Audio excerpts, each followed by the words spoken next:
As I pass through my incarnations in every age and race, I make my proper prostrations to the gods of the marketplace. Peering through reverent fingers, I watch them flourish and fall, and the gods of the copybook headings, I notice, outlast them all. We were living in trees when they met us. They showed us each in turn that water would certainly wet us, as fire would certainly burn. But we found them lacking in uplift, vision, and breadth of mind. So we left them to teach the gorillas while we followed the march of mankind. We moved as the spirit listed. They never altered their pace, being neither cloud nor wind-born like the gods of the marketplace.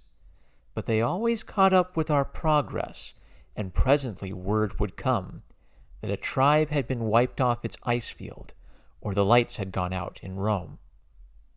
With the hopes that our world is built on, they were utterly out of touch. They denied that the moon was Stilton. They denied she was even Dutch. They denied that wishes were horses. They denied that a pig had wings. So we worshipped the gods of the market who promised these beautiful things. When the Cambrian measures were forming, they promised perpetual peace. They swore if we gave them our weapons that the wars of the tribes would cease.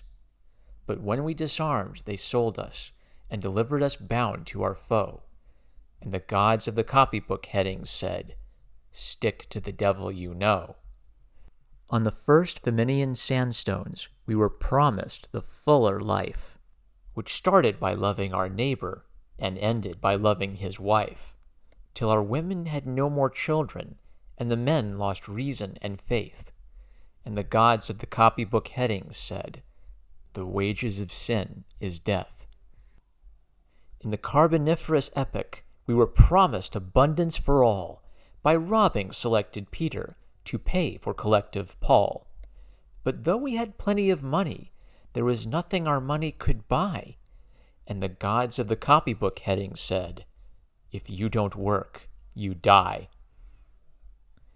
Then the gods of the market tumbled, and their smooth-tongued wizards withdrew.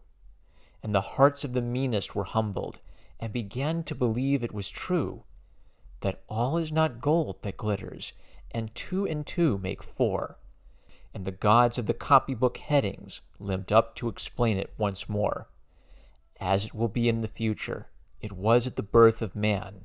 There are only 4 things certain since social progress began: that the dog returns to his vomit, and the sow returns to her mire, and the burnt fool's bandaged finger goes wabbling back to the fire. And that after this is accomplished, and the brave new world begins, when all men are paid for existing, and no man must pay for his sins, as surely as water will wet us, as surely as fire will burn, the gods of the copybook headings, with terror and slaughter, return.